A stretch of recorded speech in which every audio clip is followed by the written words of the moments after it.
Hier, je suis allé dans mon magasin favori, pour pas citer Cultura, pour acheter le dernier supplément de Donjons et Dragons. Malheureusement, quand je suis arrivé sur place, ils ne l'avaient plus, ils avaient vendu le dernier. Donc pour me venger, je me suis procuré deux éléments que je cherchais depuis un petit moment. Alors un que je cherchais pas, un que j'ai un peu découvert sur place, je l'avais vu passer mais je m'étais pas trop arrêté dessus. Et surtout, ben voilà, la boîte d'initiation sur laquelle voilà, je tourne autour depuis un petit moment. Donc je vous propose aujourd'hui de découvrir ces deux éléments. Alors sur le livre, ça va être assez rapide puisque c'est vraiment quelque chose qui s'adresse vraiment aux fans, on va dire, hein, puisque la plupart des éléments qu'on retrouve dedans sont disponibles dans les romans, donc c'est un récapitulatif des romans. Il y a pas mal de spoil du coup. Moi, je me suis moi-même spoilé puisque j'ai pas lu l'entièreté des romans, puisque je suis en train d'acquérir les derniers pardon, sur Drizzt. Mais je suis remonté en amont, je suis sur tous les royaumes oubliés qui sont sortis dans les années 90, début des années 2000. Et je suis au tome 52 ou 54, je sais plus, un truc dans le genre. Donc voilà, je suis en train de me faire toute cette série-là, il y en a 84. Bon, j'en ai déjà lu entre les 50 et 84 puisque je fais par série. Mais en tout cas, voilà, ça retrace toute l'histoire de Drizzt, ses alliés, ses ennemis. Et ça me donne pas mal d'idées, notamment de vidéos, de s'imprimer par exemple bah, tous ces ennemis iconiques, toutes ces figurines iconiques, si j'arrive à les trouver. Donc on mettra ça dans un coin plus tard, je vous ferai juste peut-être dans un petit review du livre dans cette vidéo, en fin de vidéo. Nous, ce qui va nous intéresser, bien sûr, c'est cette boîte d'initiation. Pour le coup, c'est vraiment une boîte d'initiation. C'est pas un essentiel kit comme on a sur la quête du dragon de la flèche de givre. Donc, c'est quelque chose de beaucoup plus simple. Et après recul, c'est peut-être par celle-ci que j'aurais dû commencer mon aventure D&D sur la chaîne, je pense, puisque ça serait sûrement plus simple et plus petit comme projet. Bref, c'est pas grave, on va faire l'ouverture ensemble et regarder ce qu'on a pour le prix de 17,49 €, donc 17,50 €. On passe directement sur l'atelier pour regarder ça.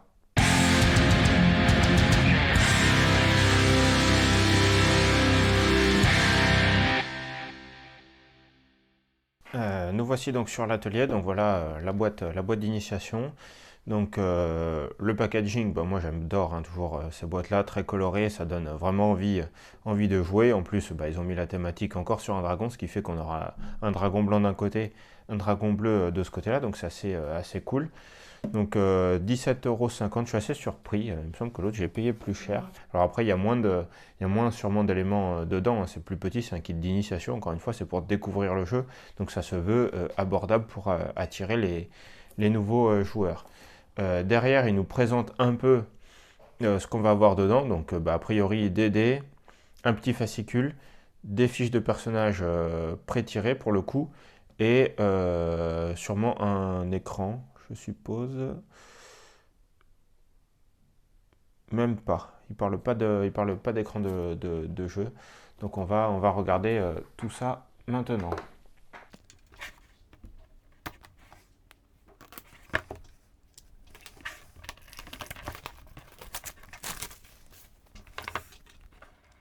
Alors du coup, boîte très ajustée. Allez, sors de là. Donc voilà l'ouverture, ce qu'on a. Donc on a tout de suite les dés qui sortent du lot. Donc des dés bleus. Euh, bah, c'est pas mal. Les autres étaient rouges. Donc là je suppose qu'ils sont bleus en raison de la couleur du dragon, même si c'était pas vrai pour l'autre, puisqu'ils auraient dû être blancs au vu de la campagne du dragon de la flèche de givre.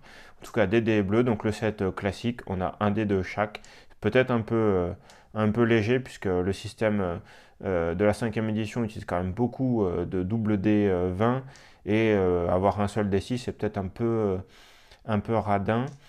Et il n'y a même pas un deuxième dé 10 pour faire le descend. Donc pour le coup, c'est peut-être un peu léger. Mais encore une fois, c'est un kit vraiment d'initiation. C'est juste pour avoir les dés vraiment de base. Ensuite, on a une fiche, bah, un peu de pub, hein, faut pas se leurrer. Bah, avec les derniers tomes qui étaient sortis sûrement à ce moment-là, maintenant il y a un ou deux tomes de plus. Du coup, l'essentiel kit, bah, celui sur lequel on travaille sur la chaîne depuis un petit moment. Et enfin, une lettre de bienvenue dans l'univers de Donjons et Dragons. Ensuite, on enchaîne directement avec les fiches de personnages. Donc elles sont pour le coup préécrites. Je pensais que ce serait le cas pour l'Essential Kit, mais non, les fiches étaient vierges. Là pour le coup, on a vraiment des personnages préécrits de niveau 1. Il n'y a pas de nom, comme ça on peut personnaliser le nom. C'est à peu près la seule chose qu'on peut faire. Par contre, tout est rempli, c'est vraiment très très propre. Et sur le dos, il y a même voilà, tout le détail du personnage, avec même celle de niveau 2 et de niveau 3. Vraiment la feuille, donc la quête se veut pour aller de niveau 1 à 3. Donc vraiment là un produit clé en main, petite illustration, vraiment fiche très propre. Donc là on a un magicien haut elfe. Ensuite on a un roublard alphelin pied léger.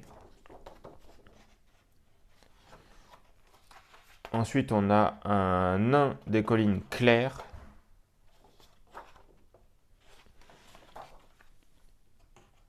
C'est tout.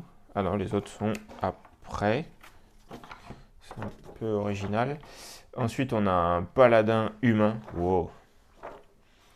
Donc, un joli paladin humain. Donc, le papier est de bonne qualité. Il est assez lourd, assez dense. Et est-ce qu'il y en a d'autres? Ils sont un peu rangés n'importe comment. Et pour finir, on a donc un guerrier elfe sylvestre. Oh, ça c'est original, quoique non, ça reste une classe, enfin une race guerrière. Ensuite, on a le manuel qui présente la quête. Donc en fait, il est assez épais. Je m'attendais à plus petit. Il fait quand même 48 pages. Donc là, directement dans le vif du sujet, pour gagner justement des pages, le sommaire en page de garde, et on finit même sur une page de monstres en dos, pas de couverture. On va vraiment à l'essentiel. Donc a priori, l'aventure se fait en 4 chapitres, de ce qu'ils disent en intro. On est sur l'île aux tempêtes, donc là il y a la grande route, donc ça je suppose que c'est la côte des épées. Mais ça je feuilleterai plus tard. Et voilà ce qu'on a, bah, c'est à peu près la même structure, hein, toutes les quêtes une par une. Et je suppose enfin les monstres, est-ce qu'on se spoil un peu? Et oui, on va se spoiler un peu.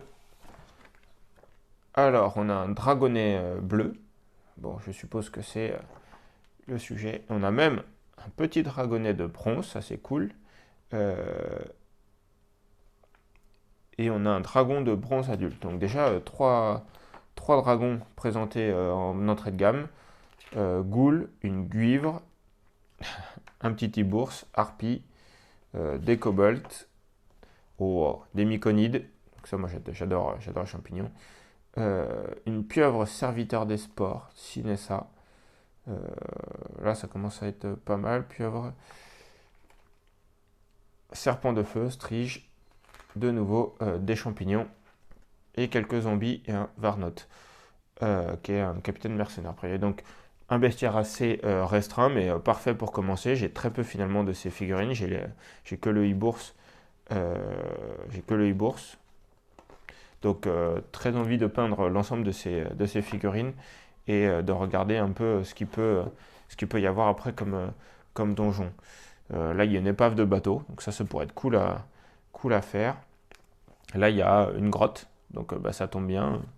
On a commencé à la faire, elle est assez grande. Et est-ce qu'il y a un donjon un peu à l'ancienne? Ah oui, là, il y a le repos du dragon ou ce genre de choses. Petit bourse. La grotte. Ouais, donc je pense que ça se joue quand même bien plus rapidement que l'autre quête qui va beaucoup plus loin. Mais voilà, ce genre de petite pièce facile à faire. Voilà, moi j'aurais bien voulu en fait commencer par quelque chose d'un peu plus petit comme ça.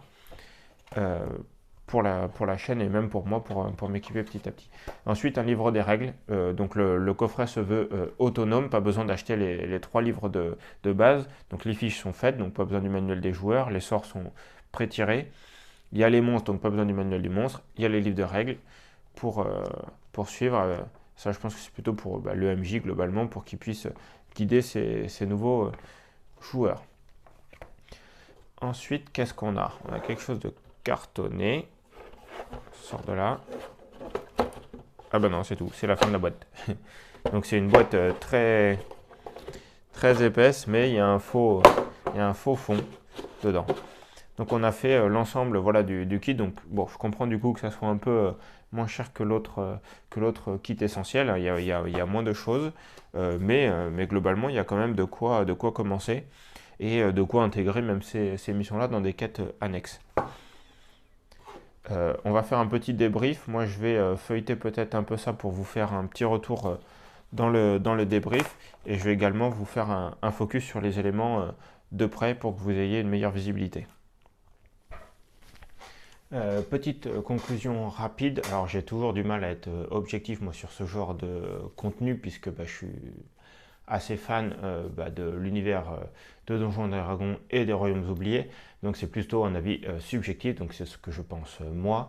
Moi je trouve le kit d'initiation vraiment très bien. Pour le coup il porte bien son nom, c'est une initiation. C'est-à-dire que même un groupe de joueurs, un groupe d'amis qui n'a jamais joué à Donjons et Dragons, ils achètent ça, ils feuilletent ça pendant 1 heure le temps de l'apéro limite, et après ils peuvent faire leur partie, quitte à ce que ce soit coopératif avec celui qui se désignera comme maître du jeu, d'aller feuilleter, que tout le monde feuille un peu les règles, tout le monde apprend en même temps, au moins pour le premier chapitre, pour la première mission, puis pas pour les autres, ça devrait tourner relativement rapidement.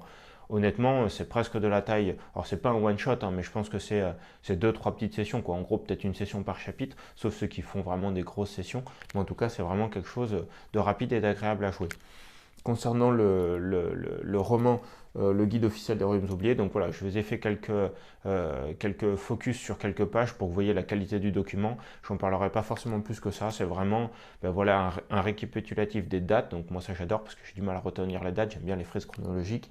Vraiment toute l'histoire des personnages clés et l'évolution, la création également de ce personnage à travers le temps, et les apports que ça a pu avoir dans les Royaumes Oubliés et dans Donjons et Dragons, puisque Salvatore, qui est le créateur de Drizzt, a contribué notamment à la création de quand même l'Outre-Terre et beaucoup d'autres choses. Voilà, je vous remercie en tout cas d'avoir vu cette vidéo. J'espère qu'elle pourra donner envie à certains en tout cas de se lancer dans D&D, soit via le kit, soit même ceux qui jouent déjà de le prendre pour voilà, avoir un support de petites quêtes faciles pour faire des initiations à des joueurs. En fait, le problème de faire une initiation à des joueurs quand on est joueur, on va dire expert, en tout cas régulier, on a tendance à faire des choses trop complexes. Là, on sait d'avance que c'est prévu pour des débutants, et donc forcément que le niveau est adapté aux débutants. Je vous remercie d'avoir vu cette vidéo, j'espère qu'elle vous plaira. N'hésitez pas à liker, à mettre un petit commentaire, savoir si vous avez ces 2 éléments et si vous les avez appréciés, et si vous auriez d'autres éléments à me conseiller, moi, pour étoffer petit à petit ma collection et ma gamme. N'hésitez pas également à vous abonner, hein, ça fait grandir la chaîne, moi ça m'aide et ça me motive quand même pas mal. Sur ce, je vous remercie d'avoir vu la vidéo une dernière fois, et sur ce, bye bye, ciao.